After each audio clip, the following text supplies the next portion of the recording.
আপনারা আপনাদের এই খ্রিস্টান মিশনারিগুলোতে পড়ান, আপনি পড়ানোর কারণে মনে করতেছেন আমার ছেলেটা মনে হয় অনেক শিক্ষিত হয়ে যাবে।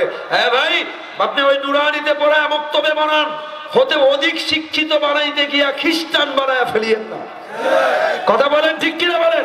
সরকার পক্ষ থেকে মিলিয়ন ট্রিলিয়ন টাকা ব্যয় করা হয় খেলোয়াড়ের পিছনে, নায়কদের পিছনে, নায়িকাদের পিছনে, গায়কদের পিছনে, গায়িকাদের পিছনে, অথচ আমার খেলোয়াড়ের টাইগাররা মাঠে গিয়ে সব বাঘ বিলাই, সব টাইগাররা বিড়াল হয়ে যায়।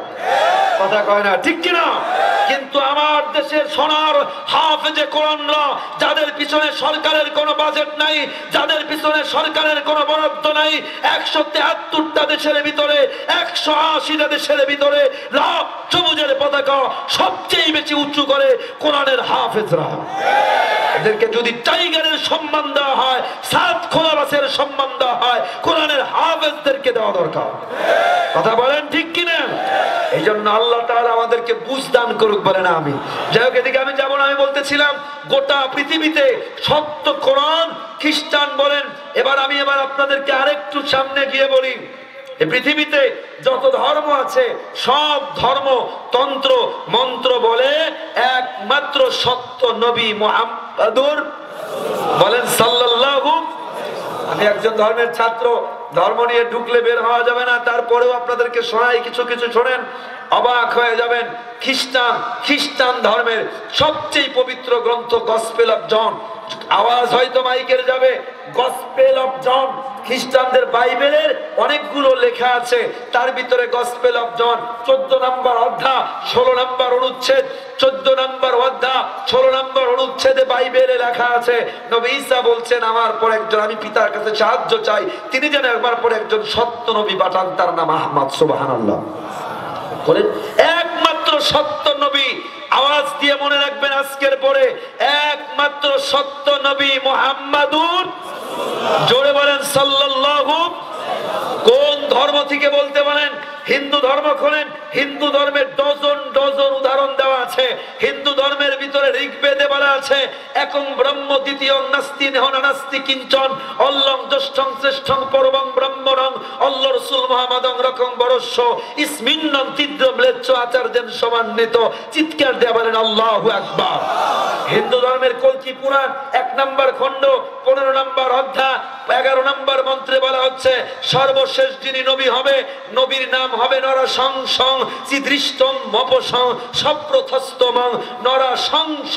সংস্কৃত ভাষা, বাংলা অর্থ প্রশংসিত, আরবি অর্থ মুহাম্মদ। সুবহানাল্লাহ।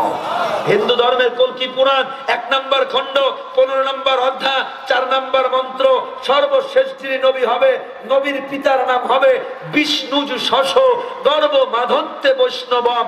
বিষ্ণুজ শশ বাংলা অর্থ মনিবের দাস, আরবি অর্থ আব্দুল্লাহ। সুবহানাল্লাহ। মাতার নাম হবে, হিন্দু ধর্মের কল্কি পুরাণ 1 নম্বর খণ্ড 15 নম্বর অধ্যায় 12 নম্বর মন্ত্র, মাতার নাম হবে সুমতি, মাতারি বিব। সুমতি বাংলা অর্থ নিরাপদ, আরবি অর্থ আমেনা। সুবহানাল্লাহ বলবেন না? জন্ম তারিখটা কত হবে তাও লেখা, দাদা স শুল্ক পক্ষ স মাধবে মাসি মাধব। মাধব বাংলা অর্থ বসন্ত, আর শুল্ক মানে প্রথম, আর আরবিতে বসন্ত হলো রবি, প্রথম হলো আউয়াল, রবিউল আউয়াল। দ্বাদশ মানে 12, রবিউল আউয়ালের 12 তারিখ হবে সেই নবীর জন্ম। সুবহানাল্লাহ। বলেন ডজন ডজন উদাহরণ, এদিকে যাব না, আমি শুধু উদাহরণ দিচ্ছি, একটা ধর্মের 1-2টা করে উদাহরণ। বৌদ্ধ ধর্ম খোলেন, বৌদ্ধ ধর্মের যিনি প্রণেতা, গসপেল অফ বুদ্ধা 119 নম্বর পৃষ্ঠায় গৌতম বুদ্ধ বলছে, I am not first Buddha who came on the earth, nor shall I be the last. In one's time another Buddha will arise in the world. He will proclaim a religious life only perfect and true. Gautam Buddha বলে, আমার পরে একজন সত্য নবী আসবে যার নাম আহমদ, আমার পরে তার ধর্ম একমাত্র সত্য ধর্ম। সুবহানাল্লাহ। এক কথায় বলুন তো, সমস্ত ধর্ম বলে সত্য নবী মুহাম্মাদুর। কপাল পোড়া আমরা, আমার পঞ্চগড়ের ভাইয়েরা, মাইকের আওয়াজ যদি যায়, কিছু কপাল পোড়া নরাধম আমরা আছি যারা এমন নবীকে বাদ দিয়া, এমন নবীকে বাদ দিয়া মির্জা গোলাম আহমদ কাদিয়ানীকে নবী মানে, মির্জা গোলাম আহমদ কাদিয়ানীকে নবী মানে। আমরা বলি এমন রসুলকে বাদ দিয়া যারা মির্জা, যারা টয়লেটে মরা গু খেতে খেতে যে মরেছে তাকে যে নবী মানে, তাদের মতো গোবর, তাদের থেকে অধপতন আর কেউ নাই। কথা বলে না, ঠিক কিনা বলেন? এই জন্য স্পষ্ট করে একটি কথা বলতে চাই, আল্লাহর নবীর পরে যারা নবী মানে, যারা ওই টয়লেটে মরা, টয়লেট খাওয়া নবীকে যারা নবী মানে, তারা কখনো নবী তো দূরের কথা, তারাও মুসলমান হতে পারে না। জোরে বলেন ঠিক কিনা? তারা কি বলেন, কি জোরে বলেন, কি? আমি আমার জোরে আওয়াজ দিয়ে বলেন কাফের। জোরে বলেন কি? আল্লাহর নবীর পরে যারা নবী মানবে, নবীর দাবি করবে, চাই এমপি হোক, মন্ত্রী হোক, মিনিস্টার হোক, চাই প্রশাসন হোক, আমরা 90% মুসলমানের দেশে স্পষ্ট করে একটি কথা বলতে চাই, আল্লাহর নবীর পরে কেউ যদি নবী মানে আর তাকে নবী স্বীকার করে, কেউ যদি তাকে সাপোর্ট করে, সবাই কাফের, কাফের। এই দাবিতে একমত আছেন আপনারা? আমরা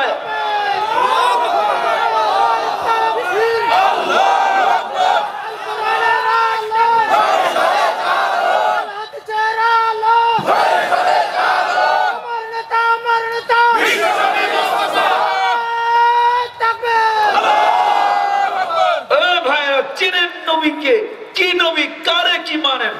আল্লাহু আকবার। আমি নবীকে বর্ণনা করতে গেলে তো হায় হায়।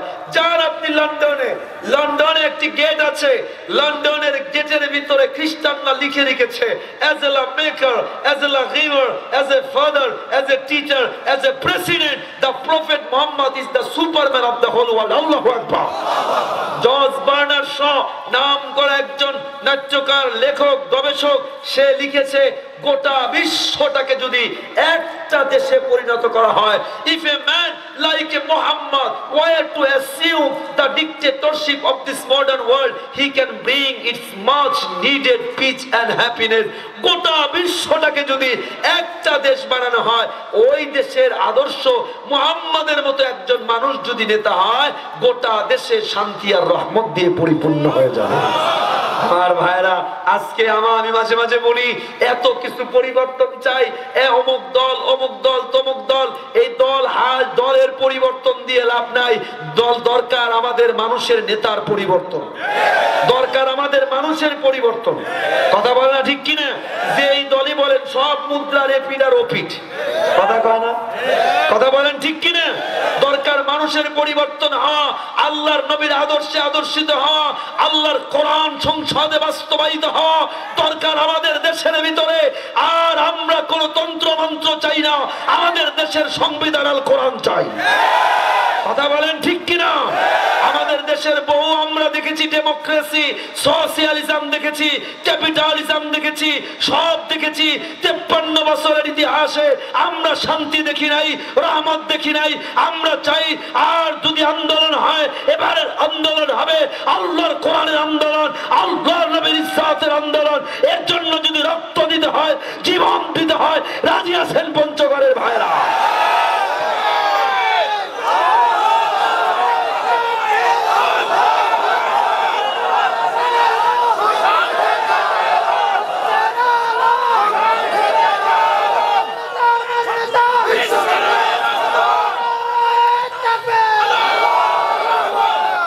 আল্লাহ আমাদেরকে কবুল করুক, বলেন আমিন।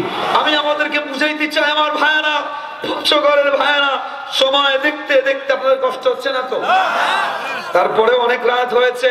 আমি আপনাদেরকে বিজ্ঞানে ঢুকবো একটু পরে, আর আগে বুঝবেন ভাই কিসের নেতা, কিসের হাবি জাবি, কিসের কালমার্স, কিসের লেনিন, কিসের কি আল্লাহর নবীর এক একটা ওয়ার্ড। আজকে আমি বিজ্ঞান থেকে আপনাদেরকে দেখাবো আল্লাহর নবীর এক একটা ওয়ার্ডের কাছে গোটা বিশ্বের থিওরি কিয়ামত পর্যন্ত ভিক্ষার ঝুলি নিয়ে ইতিমের মতো দাঁড়িয়ে থাকতে হবে।